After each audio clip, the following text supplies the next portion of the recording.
Hi Virgo! Welcome po sa ating channel. Ito ang inyong daily kabay reading for January 20, 2025. Please be reminded kung naka-resonate kayo, comment down.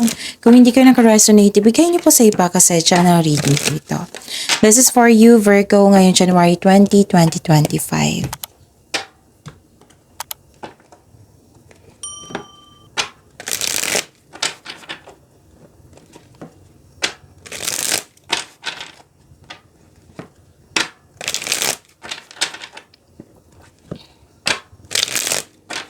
Para po ito sa inyo Virgo ngayong January 20, 2025. Maraming salamat po sa inyong patuloy na suporta at maraming salamat din po sa mga hindi nag-skip ng ads.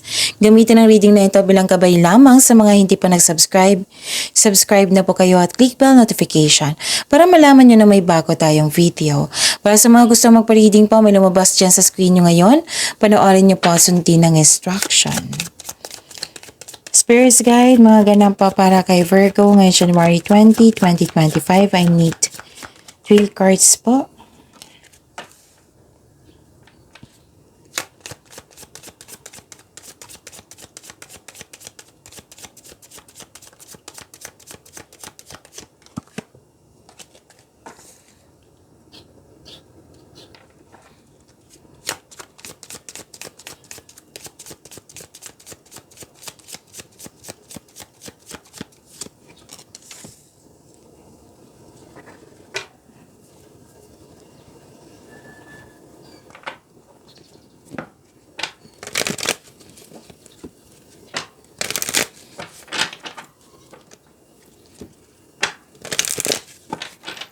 Spirits Guide, mga mensahe po para kay Virgo ngayong January 20, 2025.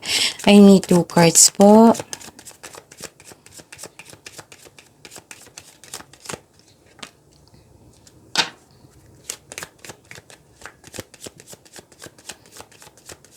Okay, Virgo.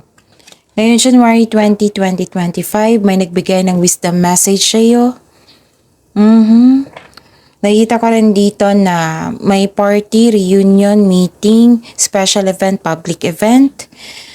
Nakita ko rin dito yung career stability. Nagkaroon ng long-term plans. At this is good fortune also. Nagkaroon ng security. Wow. So emotions are running high and hold your vision. Spirit Guide, ano po yung energy ni Virgo? Ngayon January 20, 2025.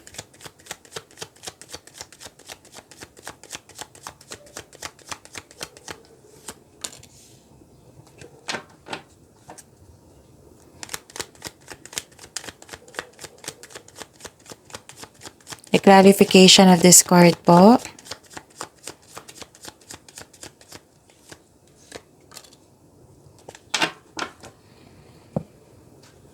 Okay. Kung may narinig kayo or may nakita kayong repeating message, meaning to say, pinupush ng cards nyo yan kasi ang ilan sa inyo hindi pa binigyan ng atensyon. Na kung maaari din po, bigyan nyo po ng solusyon at aksyon. Remember, remember, Virgo, at the end of the day, alam mo na ikaw lang taong may kakayahan at responsable na gumawa ng sarili mong katotohanan at kinabukasan. So, ano yung energy mo, Virgo? Nakikita ko dito yung new beginning. Nakikita ko dito you are very inspired at naging productive kayo sa araw na ito. Yung marami kayong iniisip or naging creative kayo sa araw na ito. You are very inspired. This is nag-initiate kayo nagkaroon ng new beginning. Isang importanteng simulain, pagsasapalaran, pagpaplano. Posible din may sangkol na parating sa inyo or may malaman kayong nanganak or buntis. So, this card tells you na, may nagpapikit, may dito bagong proyekto, paglalakbay, pagsisimula ng isang bagong relasyon or pagsisimula ng isang trabaho or negosyo. So this card asks you to stay open sa mga signs na bigay ng universe sa iyo and take action when they appear. So may chance kayong maglakbay sa balayong lugar or mag-abroad or umuwi, ganun. Basta may opportunity na dumating dito na nakaka-inspire. Okay? And nakakita ko dito na lakas mo. You're overcoming your obstacles, na you have the power. Maging matatag ka sa sandaling ito dahil ma-overcome mo na yung struggles or challenges ngayon. So this card asks you na harapin mo yung fears, struggles, or challenges kesa sa iwasan mo ito. At mag-move forward kayo with courage, okay? Spirits Guide, Career and Money po ni Virgo ngayong January 20, 2025.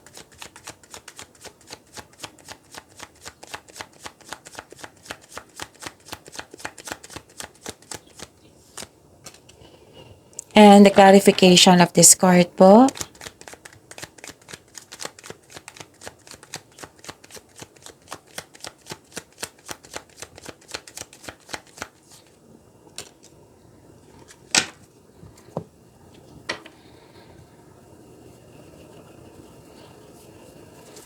Okay. May concern dito sa materialistic na tao or sobra sa trabaho or sobra sa paggasta. Yung pwedeng concern mo to sa iyo or concern mo sa isang tao. And ang sabi ng card niyo po dito, focus po kayo sa emotional and mental stability. You need to relax and listen to your intuition.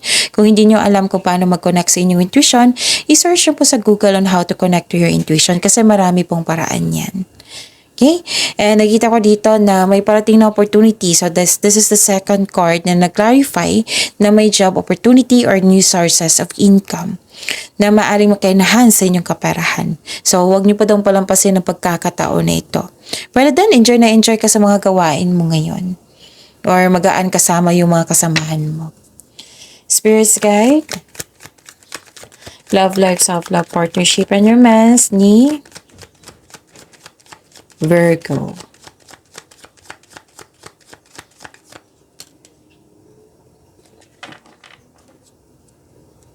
And the clarification of this card po.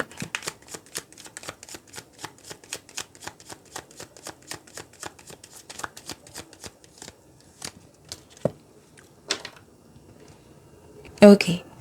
Maraming salamat po sa patuloy na tiwala at suporta sa ating channel. At maraming salamat din po sa mga hindi nag-skip ng ads. Okay? So, new beginning, abundance, nakikita ko dito may parating na love or romance para sa mga single. Para sa mga may relasyon, sa buhay mag-asawa, may ilang couple dito na nagpaplano mag-level up. Like for example, bibili ng bahay, ganun. And nakita ko rin dito na okay. Nakita ko dito na nagkaroon ng delay sa success in some way. I know this is very disappointing pero sabi ng card niyo po dito, temporary lang po ito. Maghintay, setback. So, the delay is all part of the process. So, stick sa inyong plano at continue to work diligently. You're almost there. Huwag kayong mag-give up. Okay? So, yun. Pagyamanin niyo po yung blessings sa binigay sa inyo, Virgo. See you tomorrow. Please like, subscribe, and click the button for notification para updated po kayo sa daily tarot reading natin. Maraming salamat po.